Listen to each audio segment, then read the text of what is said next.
Ó Deus, eu te agradeço porque não sou avarento, nem desonesto, nem imoral como as outras pessoas. Agradeço-te também porque não sou como este cobrador de impostos. Jejuo 2 vezes por semana e te dou a 10ª parte de tudo que eu ganho. Você já fez uma oração assim? Se achando justo? Confiando que aquilo que você faz agrada a Deus e te torna justo? Ou você já orou assim? Ó Deus, tem pena de mim, pois sou pecador. Já fizeste essa oração?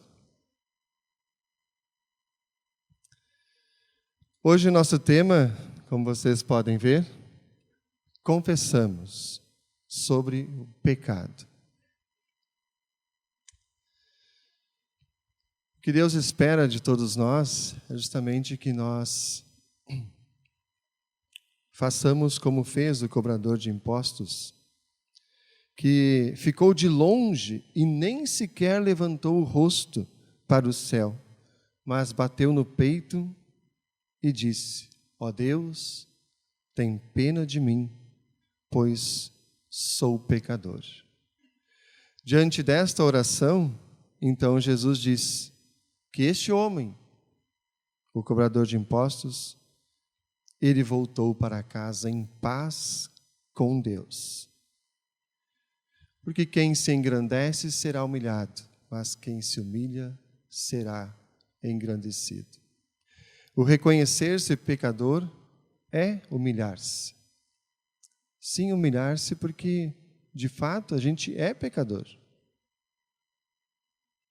O pecado está em nós. E sobre isso que nós vamos falar hoje, baseados aí no nosso livro de confissões, né? E eu trouxe o livro, o pastor Val trouxe só a Confissão de Augsburgo, então eu trouxe o completo hoje. Não é que eu não tinha o outro, eu tive que trazer o pesadão mesmo, né? Tá? Então o artigo 2º da Confissão de Augsburgo fala do pecado original. E lá está escrito assim: ensina-se outro sim, entre nós, que depois da queda de Adão, todos os homens naturalmente nascidos são concebidos e nascidos em pecado. Isto é, que desde o ventre materno todos estão plenos de concupiscência e inclinação más. E por natureza não podem ter verdadeiro temor de Deus e verdadeira fé em Deus. Também que essa inata pestilência e pecado hereditário verdadeiramente é pecado e condena a eterna ira de Deus a quantos não renascem pelo batismo e pelo Espírito Santo. Condenam-se, além disso, os pelagianos e outros que não consideram pecado ao hereditário, como o que tornam a natureza justa por virtudes naturais, para a ignomínia da paixão e do mérito de Cristo. Então, isso é o que diz o artigo 2 da Confissão de Augsburgo, falando do pecado original. Talvez, quando vocês ouviram aquela palavra, concupiscência, pensaram assim, o que é isso? Ou todo mundo sabe o significado? Sabem, né? Já ouviram tanto, usam tanto essa palavra, né? No dia a dia que a gente sabe. Não, brincadeirinha, a gente não usa, né? Quase essa palavra. Mas o significado dela é ter um forte desejo, né? Ou seja, então, desde o ventre materno, todos estão plenos de um forte desejo e inclinação más. Então é assim que nós nascemos. É assim que nós lemos lá no Salmo 51, versículo 5, por exemplo, que nós somos concebidos já em pecado. É o pecado hereditário que fala aqui. né? E quando nós não cremos nisso, que cremos como o homem que orou a Deus, dizendo que, se achando justo, se achando que por aquilo que ele fazia, ele tinha justiça perante de Deus, se nós fazemos isso, então nós tornamos aquilo que Cristo fez algo sem valor. Nós afrontamos aquilo que Cristo fez, ou seja, morrer na cruz em nosso lugar para conquistar o perdão para todos nós. Bom, indo um pouquinho mais adiante para deixar bem claro, eu quero trazer assim alguns conceitos, tá? Por exemplo, o que é pecado? Vocês saberiam me responder assim, de bate-pronto, na ponta da língua? O que é pecado? Ih, já demoraram. É para ser de bate-pronto, na ponta da língua? O que é pecado? Podem falar.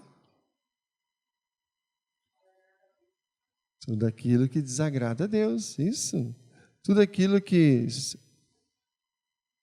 nos afasta da lei divina, né, é pecado, né? E o que é a lei divina, então? Como é que a gente vai saber que o que a gente está fazendo desagrada a Deus? Então, a gente precisa conhecer a lei divina, né? Então, a lei divina é onde se revela a vontade justa e imutável de Deus, né? Ou seja, mostra que o homem, na sua natureza, pensamentos, palavras, obras, para que ele possa ser agradável e aceitável a Deus. Então, a lei divina é isso, ela nos mostra, é isso aqui que você tem que seguir. Para você, então, ser aceitável a Deus. Isso é a lei divina, né? Então, toda vez que nós não conseguimos fazer o que a lei de Deus nos aponta, nós, então, nos tornamos inaceitáveis. Deus não quer a gente. Se a gente se mantém longe da lei divina, se a gente se mantém no pecado, né? Bom, indo um pouquinho mais adiante. Vocês viram que o segundo artigo, como eu falei para vocês, ele fala do pecado original. Bom, mas tem diferença do pecado original para aquilo que nós fazemos hoje? O nosso não é original? A gente copia? A gente imita? Não é original, então? Bom, em termos de conceitos, né? O pecado original, então, é a corrupção total da natureza humana, que pela queda dos nossos primeiros pais, então está destituída da justiça original e é propensa a todo mal. Então, Adão e Eva, eles foram criados perfeitos, santos, né? Ou seja, eles eram justos diante de Deus. Não havia neles o pecado. Até que, como a gente conhece a história, num certo dia, passeando pelo Jardim do Éden, aconteceu, então, o primeiro pecado, né? E aí, então, Adão e Eva ficaram destituídos, ou seja, perderam toda aquela justiça original com a qual eles foram criados por Deus. Ou seja, deixaram de ser santos, tornaram-se pecadores. Este livro grandão aqui, né? Não na Confissão de Augsburgo, mas mais adiante, na Forma de Concórdia, ele nos fala assim: o pecado original não é uma corrupção superficial, mas uma corrupção tão profunda da natureza humana que nada de são ou incorrupto ficou no corpo e na alma do homem, nas suas faculdades internas e externas. Está na página 502, aqui na Fórmula de Concórdia. Não, na epítome da Fórmula de Concórdia. Ou seja, o pecado original tirou, de fato, tudo de santo, tudo de justo que o homem foi criado. Não é algo assim, foi só um pouquinho, né? Não foi nada demais. Nem se estressa, segue a vida. Não, não é assim tão simples. De fato, acabou com a justiça original com a qual o homem e a mulher foram criados. Ou seja, botou tudo a perder. Afundou o barco mesmo. Né? Acabou o homem santo e justo diante de Deus. Aniquilou. Né? Então, não foi algo superficial, não foi qualquer coisinha, não. Então, o pecado original, ou seja, esse estado de depravação que se seguiu a transgressão de Adão e que agora é inerente a toda a sua posteridade, ou seja, atingiu a todos que nasceram depois de Adão e Eva. Ninguém escapa. E isso a gente vê, então, que esse pecado original, ele nos traz uma culpa hereditária, uma corrupção hereditária. E aí eu vou convidar vocês, que estão aí com as suas Bíblias pertinho aí, né? O que é essa culpa hereditária, né? Em Romanos 5,18, o texto que a gente leu anteriormente, nos fala disso. Se alguém encontrar aí, já pode ler. E alguém outro pode achar ali a questão sobre a corrupção hereditária, o Salmo 51:5. Então, quem encontrou aí o primeiro texto pode ler. Romanos 5,18.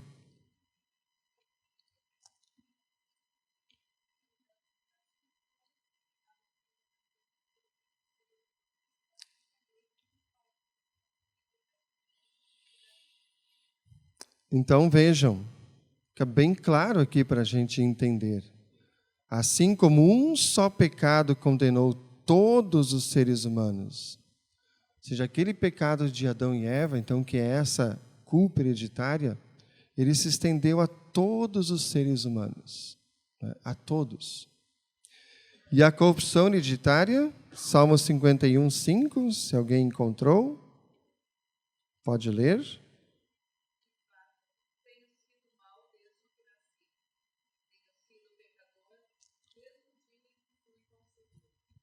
Então, nós nascemos com essa corrupção.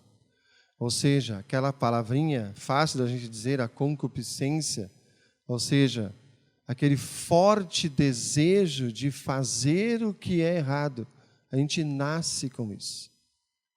Isso é a hereditariedade. A gente já nasce com isso. A gente é concebido e nasce com essa culpa hereditária, com essa corrupção hereditária, ou seja, esse forte desejo de fazer aquilo que é errado. Então, o pecado original, ele é, pois, a razão e nascente de todos os pecados atuais, né? E ele é universal. Não há ninguém que seja incorrupto, ou seja, ninguém de nós aqui nasceu santinho, né? Nasceu perfeito. Não, todos nós nascemos pecadores, né? E é preciso também a gente ter bem claro em nossa mente, às vezes a gente ouve por aí, né? A causa do pecado original não é Deus, né? Não é Deus. Não foi Deus que colocou lá, plantou o pecado original. Aí a gente talvez pergunta assim, tá, então quem foi? Não foi Deus, foi quem? Né? Então a palavra de Deus nos diz que foi, em primeiro lugar, o diabo, que seduziu Adão e Eva, né? E também dos nossos próprios pais, Adão e Eva, que permitiram ser enganados, né? Então a culpa não é de Deus do pecado ter entrado no mundo. O diabo foi lá e tentou eles, seduziu com toda a sua astúcia, né? Com toda a sua sagacidade, e Adão e Eva caíram nessa sedução e permitiram ser enganados, né? E aí veio o efeito, né? O efeito desse pecado que eles cometeram. que foi a morte, que acabou entrando no mundo, tanto a morte espiritual como a morte temporal e também a morte eterna. Porque Adão e Eva foram criados santos, perfeitos, justos diante de Deus e eternos. Eles viveriam eternamente. Mas com a queda em pecado, a morte então entrou no mundo, e tanto a morte espiritual, ou seja, a ligação que eles tinham direta com Deus, porque não existia nada que impedisse. Era uma relação íntima, perfeita, direta, constante.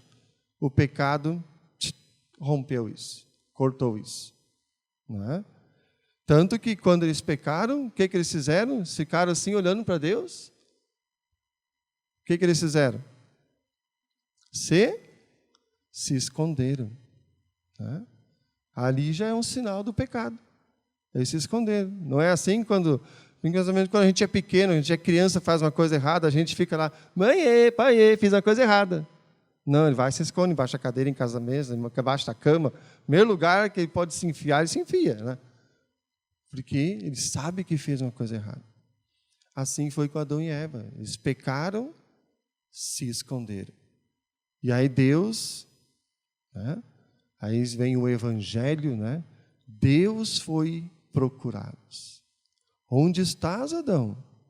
Deus foi ao encontro para resgatá-lo ali do pecado. Mostrou o efeito do pecado. Ó, a partir de agora a morte entrou no mundo. Tu vai ser expulso aí do jardim do Éden. E a partir de agora vão entrar os sofrimentos. Tu vai sofrer, tua mulher vai sofrer, a terra vai sofrer.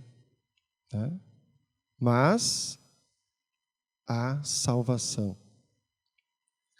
Deus naquele momento também já apontou a salvação. Virá aquele que vai dar a sua vida para conquistar o perdão para ti. Então Adão e Eva morreram nessa esperança, nessa certeza de que em Jesus eles teriam perdão.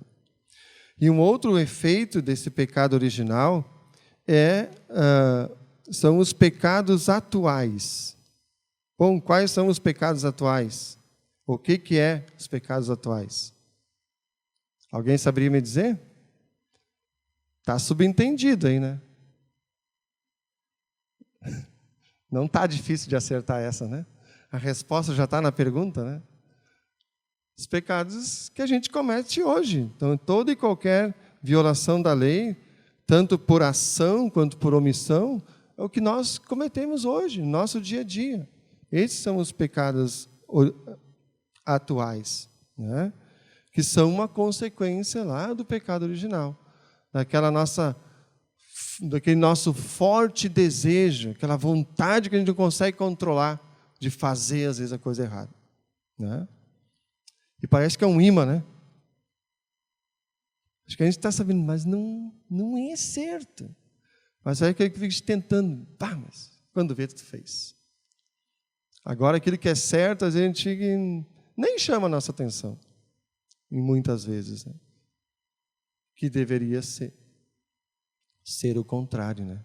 O bem, o certo deveria nos chamar a atenção, ser um imã e nos puxar para fazer. Mas, como diz o apóstolo Paulo, né?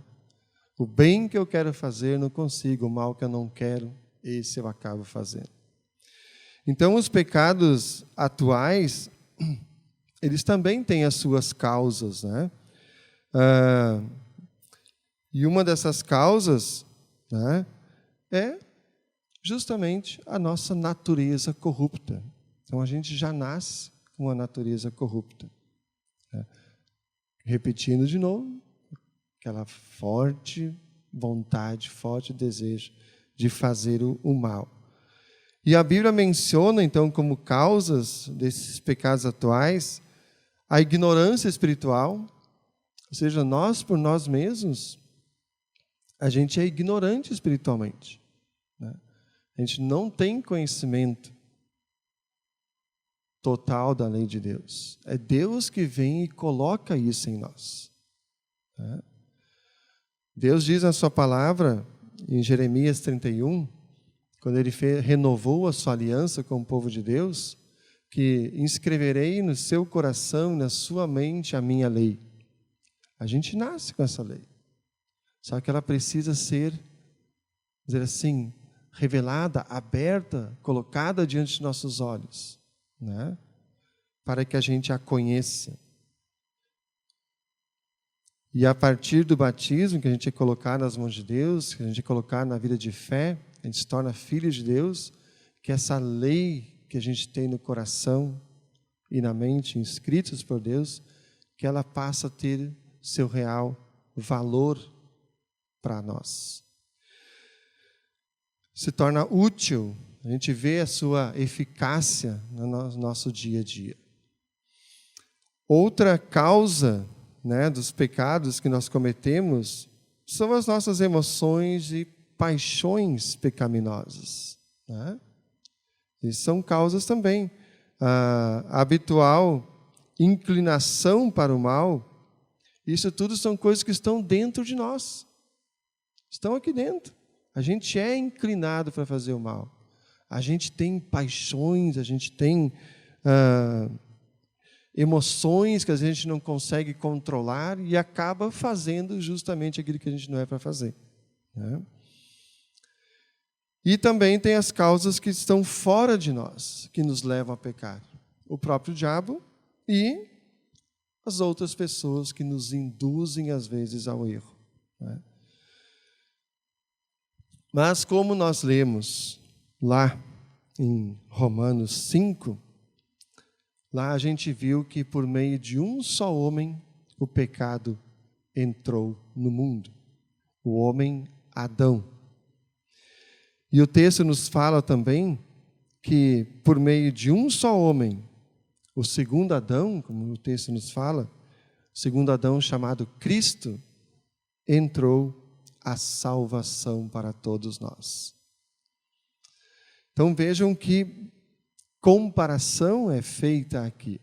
Um só homem entrou o pecado, mas de um só homem, o Cristo, entrou a salvação. E por quê? Porque este homem, sim, Cristo foi verdadeiro homem, e ele nasceu como verdadeiro homem justamente para cumprir a lei em nosso lugar. Ele também era verdadeiro Deus, e por isso ele conseguiu cumprir esta lei completamente, sem tirar um i ou um tio. E cumpriu por nós, porque nós jamais conseguiremos. Por mais que a gente ore como orou aquele fariseu, levantando os olhos ao céu, dizendo, eu sou o cara, eu sou bom, eu não sou igual aquele lá que é pecador. Eu sou justo, porque eu faço isso, faço aquilo e dou o dízimo. Então eu sou justo. Não. Mentiu para ele mesmo e acreditou, né? Não, nós não somos justos. Quem nos torna justos é Cristo, que cumpriu a lei em nosso lugar. E como para a lei ser cumprida totalmente exigia sacrifícios, Cristo foi o nosso sacrifício, oferecendo-se à morte de cruz, derramando o seu santo e precioso sangue para purificar-nos de todos os pecados, e assim nos tornando de novo como o primeiro Adão, como foi criado por Deus, santo, justo, com conexão a Deus direta, sem interrupção. Então, Cristo conquistou isso para nós, né? Então, o pecado de Adão trouxe a culpa.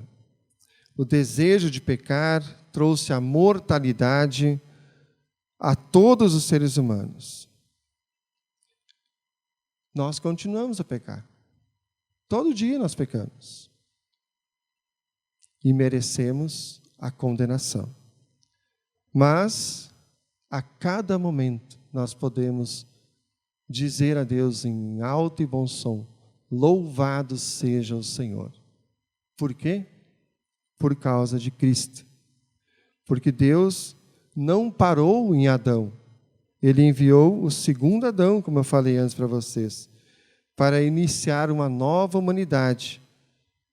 E esse novo Adão, Cristo, cumpriu a lei, foi obediente e pagou o castigo de todos os nossos pecados. E nele, então, nós temos o perdão. Então, um só homem, Cristo, nos redimiu e mudou a humanidade para sempre. Então, é nele que sempre nós devemos buscar o perdão, convictos de que todo pecado que nós cometermos, se em humildade e sincero arrependimento clamarmos pelo perdão, nós temos a certeza de que Deus estende a sua mão e diz: perdoados estão os seus pecados, vá em paz. Esse perdão nos dá novidade de vida, nos restaura como filhos de Deus, restaura a nossa comunhão com Deus e uns com os outros. E eu acredito que vocês saibam bem o que é isso, essa restauração. Porque quando a gente está em pecado, quando a gente cometeu um pecado com alguém próximo a nós, né, dentro de casa, com a esposa, ou com o filho, ou com um amigo, enquanto a gente não pede perdão, não é a mesma coisa. Parece que fica a vida parece que para, não acontece, fica aquele clima, né, de sombrio, de trevas, assim, parece, né? O diálogo não é o mesmo, enfim, nada é igual.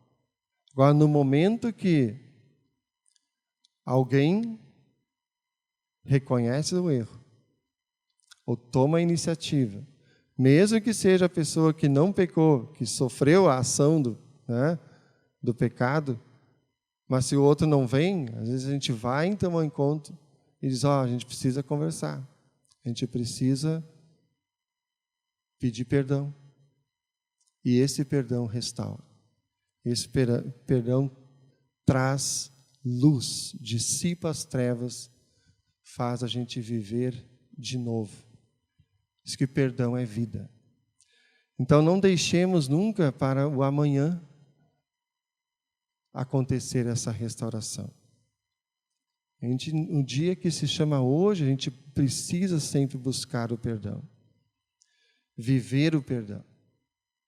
Cada um de nós tem esse poder dado por Deus de restaurar a vida, de dar o perdão para o outro. E isso faz toda a diferença nas nossas relações. Muitas vezes, muitos casais se separaram, muitas amizades foram rompidas, justamente porque não havia perdão naquela relação. Então, o perdão é fundamental na relação entre nós, seres humanos. Esse perdão que Cristo conquistou para nós. Ele rompeu todas as barreiras. Ele se humilhou lá, mais forte humilhação, não há nenhuma humilhação que a gente tenha passado que se compara ao que Cristo se humilhou. Mas ele se humilhou porque ele sabia que a tarefa dele era de restaurar a comunhão com Deus em primeiro lugar e a comunhão entre as pessoas.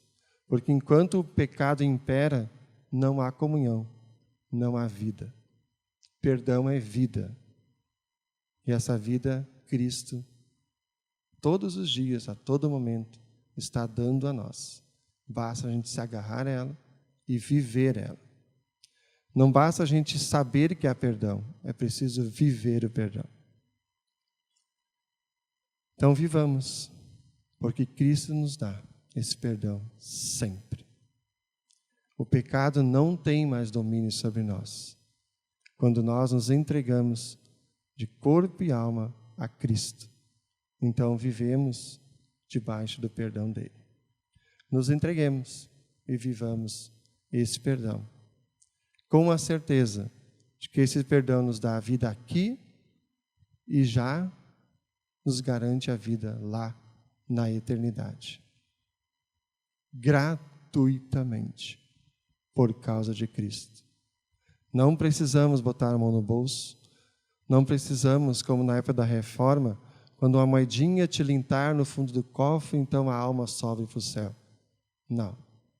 Perdão Cristo conquistou, com seu santo e precioso sangue, e nos dá esse perdão de graça.